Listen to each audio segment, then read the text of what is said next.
Hello বন্ধুরা, কেমন আছো তোমরা? তো আজকে ভাইয়া তোমাদের দ্বিতীয় শ্রেণীর বাংলা বইয়ের 40 নং পৃষ্ঠা থেকে 50 নং পৃষ্ঠা পর্যন্ত পড়াবো। তো চলো শুরু করা যাক। ঝিলি ও মিলি দুই বোন, দেখতে একই রকম, সবাই ডাকে ঝিলিমিলি। দুজনের দুটি বিড়াল, ঝিলির বিড়াল সাদা, মিলির বিড়াল কালো। দেখো বন্ধুরা, আমরা এখানে ঝিলি এবং মিলি দুইটা বোন দেখতে পাচ্ছি। ঝিলির বিড়াল হলো সাদা, অর্থাৎ এই সাদা বিড়ালটি হলো ঝিলির, আর মিলির বিড়াল কালো, অর্থাৎ এই কালো বিড়ালটি হলো মিলির। বিড়াল দুটির খুব বন্ধুত্ব, একসাথে ঘুরে বেড়ায়, দুষ্টুমি করে। ঝিলিমিলি স্কুল থেকে ফিরলে দৌড়ে কুলে ওঠে। ওরা খেতে বসলে বিড়াল দুটি পাশে বসে। ঝিলিমিলি মাছ খেতে দেয়, বাটিতে করে দুধ দেয়। বিড়াল দুটি মজা করে খায়। একদিন হঠাৎ করে কালো বিড়ালটা উধাও। ঝিলিমিলির ভীষণ মন খারাপ। এ বাড়ি ও বাড়ি খোঁজ করলো, কিন্তু কোথাও নেই। সাদা বিড়াল মন খারাপ করে বসে থাকে। মিলি কাঁদে, ভাবে কোথায় হারিয়ে গেল বিড়ালটি। 2 দিন পর সন্ধ্যাবেলা হঠাৎ শোনা গেল মিউ মিউ। ঝিলিমিলি দৌড়ে এলো, দেখে বারান্দায় দাঁড়িয়ে আছে কালো বিড়ালটি। দুজন কি খুশি! সাদা বিড়ালও খুশিতে লাফিয়ে উঠল। কিন্তু এ কি, কালো বিড়াল খুঁড়িয়ে খুঁড়িয়ে হাঁটছে কেন? মিলি কুলে নিয়ে দেখে পায়ে ক্ষত, হয়তো কেউ মেরেছে। মা বললেন, এভাবে কেউ মারে? বাবা বললেন, চিন্তা করো না, আমি ওষুধ লাগিয়ে দিচ্ছি। অর্থাৎ এইখানে কি হয়েছে জানো, একদিন ওই যে ওর দুইটা বিড়াল আছে, ঝিলি আর মিলির দুইটা বিড়াল আছে। ওরা খুবই একজন আরেকজনের সাথে খেলাধুলা করে। তার ঝিলিমিলি এই দুইটা বিড়ালকে অনেক ভালোবাসে। তো একদিন হঠাৎ করে এই কালো বিড়ালটি উধাও হয়ে গেল। ঝিলিমিলি তো ওর জন্য অনেক চিন্তা করতে লাগলো। তারপরে 2 দিন পরে এই বিড়ালটি আবার ফেরত চলে এলো। কিন্তু এ কি, এই বিড়ালের পায়ে ছিল ক্ষত, অর্থাৎ বিড়ালটিকে কেউ মেরে দিয়েছিল। তখন তার মা বললেন, এই যে ঝিলিমিলির মা বললেন, এভাবে কি কেউ মারে? আর বাবা বললেন, চিন্তা করো না, আমি ওষুধ লাগিয়ে দিচ্ছি। কয়েকদিন পর পা ঠিক হয়ে গেল, অর্থাৎ কয়েকদিন পরে এই কালো বিড়ালটির পা আস্তে আস্তে ঠিক হয়ে গেল। কালো বিড়াল আবার আগের মতো হাঁটে, দৌড়ে গিয়ে মিলির কোলে ওঠে। ঝিলিমিলির পাশে বসে দুটি বিড়াল। মিলি গান গায়, মিষ্টি বিড়াল ছানা, দুষ্টুমি তার মানা, ঘরের ভেতর নাচে গায় তাই না না না। শব্দ শিখি। দেখো বন্ধুরা, এখানে দুইটা শব্দার্থ দেয়া আছে, তোমরা অবশ্যই এইগুলার অর্থ কি করবা, মুখস্থ করে নিবা। উধাও, উধাও অর্থ হলো হারিয়ে যাওয়া। ক্ষত, ক্ষত অর্থ ঘা বা আঘাতের দাগ। বলি, দেখো বন্ধুরা, এইখানে 5টি প্রশ্ন আছে। তো আমরা আমাদের এইখানে 5টি প্রশ্নের উত্তর লিখে নিয়েছি। ভাইয়া এটার ছবি তুলে ডেসক্রিপশন বক্সে দিয়ে দেবো, ওইখান থেকে তোমরা ডাউনলোড করে নিতে পারবা। 1, গল্পের 2 বোনের নাম কি? তো আমরা এর উত্তরে লিখব, গল্পের 2 বোনের নাম ঝিলি ও মিলি। 2, ঝিলি ও মিলির মন খারাপ হয়েছিল কেন? তো আমরা এর উত্তরে লিখব, কালো বিড়ালটি উধাও হওয়াতে, অর্থাৎ কালো বিড়ালটি উধাও হওয়াতে ঝিলিমিলির মন খারাপ হয়েছিল। 3য় প্রশ্নটি হলো, কালো বিড়ালের কি হয়েছিল? আমরা এর উত্তরে লিখব, পায়ে ক্ষত হয়েছিল, অর্থাৎ ওই যে কালো বিড়ালের পায়ে কি হয়েছিল, ক্ষত হয়েছিল। 4র্থ প্রশ্নটি হলো, কালো বিড়ালের পা কিভাবে ঠিক হলো? আমরা এর উত্তরে লিখব, পায়ে ওষুধ লাগিয়ে ঠিক হলো। 5ম প্রশ্নটি হলো, পশু পাখির সাথে আমরা কেমন আচরণ করব? এর উত্তর হলো, ভালো আচরণ করব। তারপরে দেয়া আছে জেনে রাখি কিছু পশু পাখি বাড়িতে থাকে, যেমন গরু, ছাগল, হাঁস, মুরগি। এরা আমাদের অনেক কাজে লাগে। কি কি কাজ লাগে তা বলি। অর্থাৎ তোমরা বলবা যে গরু, হাঁস, মুরগি, ছাগল এগুলা আমাদের কি কি কাজে লাগে, ওইগুলা বলবা। টিক চিহ্ন দেই। কোন কোন পশু ও পাখিকে মানুষ বাড়িতে পালন করে? অর্থাৎ এইখানে কয়েকটা পশু পাখির ছবি দেয়া আছে। এখন কোনটা কোনটা মানুষে লালন পালন করে, বাড়িতে পালন করে, ওইটা তোমরা কি করবা, এখানে টিক চিহ্ন দিবা। প্রথমে আছে হরিণ। হরিণ জঙ্গলে থাকে। ওকে, হরিণ জঙ্গলে থেকে মানুষ বাড়িতে পালন করে না। তারপরে গরু, এই যে গরু বানান ভুল করছে। আচ্ছা, গরু, এই যে গরুতে আমরা কি দেবো, সঠিক চিহ্ন দেবো, কারণ গরু মানুষ বাড়িতে পালন করে। শিয়াল কিন্তু মানুষে বাড়িতে পালন করে না, কারণ শিয়াল জঙ্গলে থাকে। হাঁস মানুষ বাড়িতে পালন করে, তাই আমরা সঠিক চিহ্ন দিয়েছি। কুকুর, দেখো মানুষ কিন্তু বাড়িতে কুকুরও পালন করে, তাই আমরা কুকুরেও সঠিক চিহ্ন দিয়েছি। বাঘ জঙ্গলে থাকে। তারপরে দেখুন দেয়া আছে লিখি। এইখানে দেখো 3টা প্রশ্ন দেয়া আছে। তো এই প্রশ্নের উত্তরগুলাও আমাদের এই খাতায় দেয়া আছে।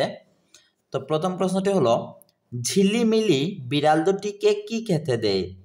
আমরা এর উত্তর লিখব মাছ ও দুধ খেতে দেয়।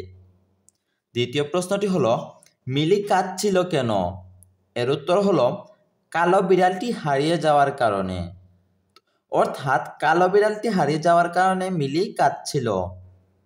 তৃতীয় প্রশ্নটি হলো, কালো বিড়ালের পায়ে কে ওষুধ লাগিয়ে দিল? এর উত্তর হলো বিড়ালের পায়ে বাবা ওষুধ লাগিয়ে দিল। অর্থাৎ কালো বিড়ালের পায়ে তার বাবা ওষুধ লাগিয়ে দিল। তারপরে দেখো বন্ধুরা লেখছে সাজিয়ে লিখো।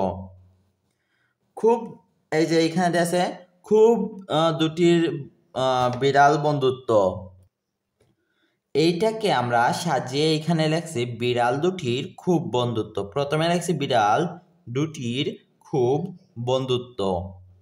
তারপরে এইটাকে সাজিয়ে লিখছি এক দেশে এক রাখাল ছিল। তারপরে এইটাকে সাজিয়ে লিখছি গ্রামে ফসলের চাষ হয়। এইটাকে সাজিয়ে লিখছি আমি মার সাথে মেলায় যাব। এটাকে সাজিয়ে লিখছি বন্ধুদের সাথে আবার দেখা হবে। তারপরে পাঠ 21 6 ঋতু। বাংলাদেশ 6 ঋতুর দেশ। প্রতি 2 মাস নিয়ে এক ঋতু। এক এক ঋতু এক এক রকম রূপ। 6টি ঋতুকে বলা হয় ষড়ঋতু। গ্রীষ্ম, দেখো বন্ধুরা এখানে গয় রফলা দীর্ঘইকার মধ্যে শয় ময় দেয়া আছে। গ্রীষ্ম, তোমরা গ্রীষ্ম না পড়ে গ্রীষ্ম পড়বা। তো বছরের প্রথম 2 মাস বৈশাখ ও জ্যৈষ্ঠ, এই 2 মাস নিয়ে গ্রীষ্ম ঋতু। অর্থাৎ বৈশাখ এবং জ্যৈষ্ঠ নিয়ে গ্রীষ্ম ঋতু হয়। তারপরে এ সময় খুব গরম পড়ে, খাল বিল শুকিয়ে যায়, মাঝে মাঝে কালবৈশাখী জ্বর হয়। এ ঋতুতে আম, জাম, কাঁঠাল পাকে। তারপরে হলো বর্ষা। আষাঢ় শ্রাবণ মাস নিয়ে বর্ষা ঋতু। অর্থাৎ আষাঢ় মাস এবং শ্রাবণ মাস নিয়ে কি হয়, বর্ষা ঋতু হয়। এ সময় আকাশে কালো মেঘ জমে, ঝড় বৃষ্টি ঝরে, খাল বিল পানিতে ভরে যায়, ব্যাঙ ডাকে। এ ঋতুতে কদম ও দোলন চাপা ফুটে। তারপরে শরৎ। শরৎ হলো ভাদ্র ও আশ্বিন মাস মিলে শরৎ ঋতু। যে ভাদ্র এবং আশ্বিন মাস মিলে কোন ঋতু, শরৎ ঋতু। এই ঋতুতে আকাশ নীল থাকে, আকাশে তুলার মতো সাদা মেঘ ভেসে বেড়ায়, নদীর ধারে কাশফুল ফোটে। হেমন্ত। কার্তিক ও অগ্রহায়ণ মাস নিয়ে কি হয়, হেমন্ত ঋতু। তোমরা এটা মনে রাখবা, কার্তিক এবং অগ্রহায়ণ মাস মিলে হেমন্ত ঋতু। তারপরে মাঠে দুলে সোনালি পাকা ধান। এ ঋতুতে নবান্ন উৎসব হয়, তৈরি হয় মজার মজার পিঠা পায়েস। তারপরে শীত। পৌষ ও মাঘ মাস নিয়ে শীত ঋতু। পৌষ আর মাঘ মাস নিয়ে শীত ঋতু।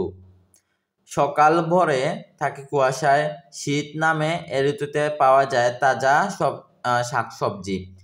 শীতে গাছের পাতা ঝরে। তারপরে হলো বসন্ত ঋতু। বছরের শেষ 2 মাস ফাল্গুন ও চৈত্র, অর্থাৎ ফাল্গুন আর চৈত্র মাস, এই 2 মাস মিলে হয় বসন্ত ঋতু। এই 2 মাস মিলে বসন্ত ঋতু। প্রকৃতির তখন ফুলে ফুলে সাজে। কোকিল ডাকে এ ঋতু সবচেয়ে রঙিন, তাই এই বসন্তকে বলা হয় ঋতুর রাজা। দেখো বন্ধুরা, এই আমরা 6 ঋতু দেখলাম, 6 ঋতুর মধ্যে ঋতুর রাজা কোনটাকে বলা হয়? এই যে বসন্তকে বলা হয় ঋতুর রাজা। বসন্তকে বলা হয় ঋতুর রাজা। তারপরে দেয়া আছে শব্দ শিক্ষি, তোমরা এগুলো অবশ্যই মুখস্থ করে ফেলবা। সর মানে হলো 6। কাল বৈশাখী, বৈশাখ মাসের ঝড়। বৈশাখ মাসের ঝড়কে কি বলা হয়? কাল বৈশাখী বলা হয়। নবান্ন, নবান্ন মানে হলো পিঠা পায়েস খাওয়ার উৎসব। কুয়াশা, বাতাসে ভাসা পানির কণা। এই যে বাতাসে ভেসে বেড়ায় যে পানির কণা, ওইগুলা কি বলে? কুয়াশা বলে। লিখি, কোনটি কোন ঋতুর তা ছবির নিচে লিখি। তোমরা এই যে এটা কোন ঋতু? এটা হলো হেমন্ত ঋতু। এটা কি? এটা শরৎ।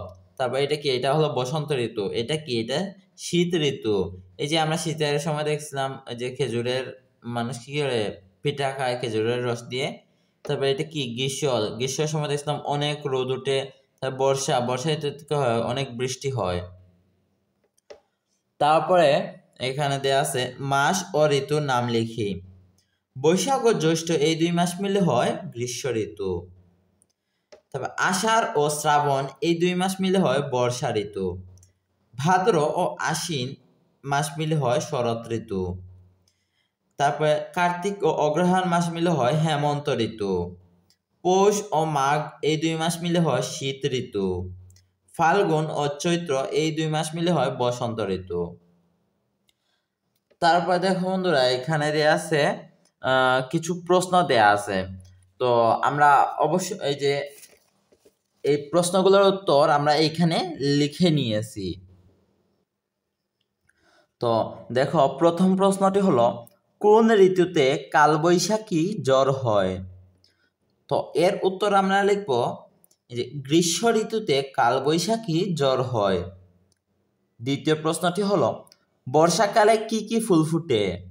তো আমরা এর উত্তরে লিখব 2, বর্ষাকালে কদম, দোলন চাঁপা ইত্যাদি ফুল ফুটে। তৃতীয় প্রশ্নটি হলো কোন ঋতুতে কাশফুল ফুটে? তো এর উত্তর আমরা লিখব 3, শরৎ ঋতুতে কাশফুল ফুটে। দেখো বন্ধুরা, এই প্রশ্নগুলা এই যে পৃষ্ঠা নং 47, এগুলার কিন্তু ছবি তুলে ভাইয়া PDF আকারে ডেসক্রিপশন বক্সে দিয়ে দেব, ওইখান থেকে ডাউনলোড করে নিতে পারবা। তারপরে ওই যে হেমন্ত ঋতুতে কোন উৎসব হয়? তো আমরা এর উত্তর লিখব হেমন্ত ঋতুতে নবান্ন উৎসব হয়। 5 নং হলো গাছের পাতা ঝরে কোন ঋতুতে? এর উত্তরে লিখব শীত ঋতুতে গাছের পাতা ঝরে। তারপরের প্রশ্ন হলো বসন্ত ঋতুকে কেন ঋতুর রাজা বলা হয়? তো এর উত্তর আমরা লিখব বসন্ত ঋতুতে প্রকৃতি ফুলে ফুলে সাজে, গাছে কোকিল ডাকে, তাই এ ঋতুকে ঋতুর রাজা বলা হয়। এরপরে দেখো বন্ধুরা, বলছে এখানে আমার প্রিয় ঋতু নিয়ে 3টি বাক্য লিখি। তোমরা অবশ্যই নিজেদের প্রিয় ঋতু নিয়ে কি করবা? 3টা বাক্য লিখবা। এইখানে দেখো শরৎ আছে, হেমন্ত আছে, শীত আছে, বসন্ত আছে। যে কোনো একটা ঋতু নিয়ে কি করবা? 3টা বাক্য লিখবা। যেমন ধরো এই গ্রীষ্ম ঋতু নিয়ে লিখবা 3টা বাক্য, এখান থেকে 3টা বাক্য, যে কোনো 3টা বাক্য লিখে দিবা। ওকে। কিংবা ধরো শীত ঋতু যদি তোমার প্রিয় হয়, তাহলে শীত ঋতু নিয়ে 3টা বাক্য এখান থেকে লিখে নিবা। এই যে এইরকম 3টা বাক্য এখান থেকে লিখে নিবা। ওকে, এখানে লিখে নিবা। তালিকা করি, মার কাছে শুনে নাম লিখি। দেখো এখানে দিছে পিঠার নাম আর এখানে দিছে সবজির নাম, অর্থাৎ এখানে কিছু পিঠার নাম লিখতে হবে আর এখানে কিছু সবজির নাম লিখতে হবে। তো আমরা পিঠা নাম লেখছি বাপা পিঠা, চিতই পিঠা, সন্দেশ পিঠা, পুলি পিঠা, পাটিসাপটা। আর সবজির নামে লেখছি আলু, টমেটো, গাজর, ফুলকপি, বাঁধাকপি। এগুলো হলো সবজি।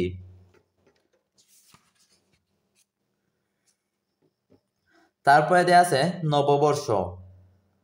বাংলা বছরের প্রথম মাস হলো বৈশাখ। বৈশাখ মাসের প্রথম দিন হলো পহেলা বৈশাখ। ওই দিন আমাদের নববর্ষ। নববর্ষের অনেক মেলা হয়, অনেক খেলাধুলা হয়, অনেক গান বাজনা হয়, শোভাযাত্রা হয়, অনেক মানুষ সুন্দর পোশাক পরে ঘুরে বেড়ায়। সেদিন অনেক মজা হয়, আমাদের খুব ভালো লাগে। নববর্ষের সময় গ্রামের দোকানে হালখাতা হয়। সেদিন সুন্দর করে দোকান সাজানো হয়। হালখাতা হলো পুরনো বছরের সব দেনা পাওনা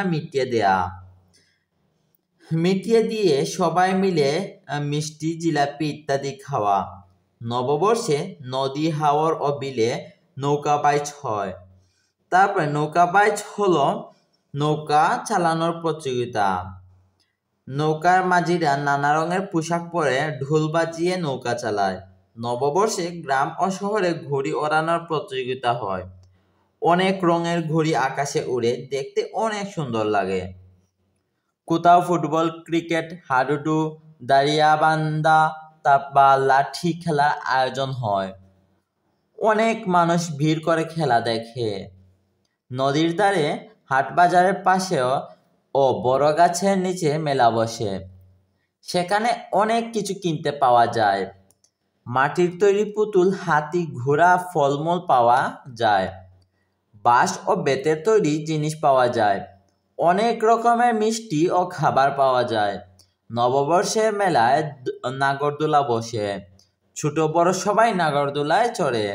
নাগরদোলায় চড়তে খুবই মজা। দেখো বন্ধুরা, এখানে বলছে যে নববর্ষ হলো বাংলা বছরের প্রথম দিন।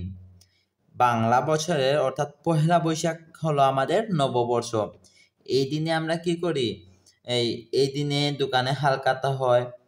তারপরে আমরা অনেক এই যে বিভিন্ন প্রতিযোগিতা হয়, যেমন নৌকা বাইচ হয়। তারপরে গ্রামে শহরে বিভিন্ন প্রতিযোগিতা হয়। তারপরে বিভিন্ন রঙের ঘুড়ি মানুষ উড়ায়, যা দেখতে অনেক ভালো লাগে। তারপর অনেক ফুটবল, ক্রিকেট খেলা, অনেক ধরনের খেলা আয়োজন হয়। তারপরে এই যে বিভিন্ন বড় বড় মেলা বসে। এবার তারপরে মেলাতে কি হয়? নাগরদোলা বসে। তারপরে মেলাতে বিভিন্ন জিনিস পাওয়া যায়। শব্দ শিখি।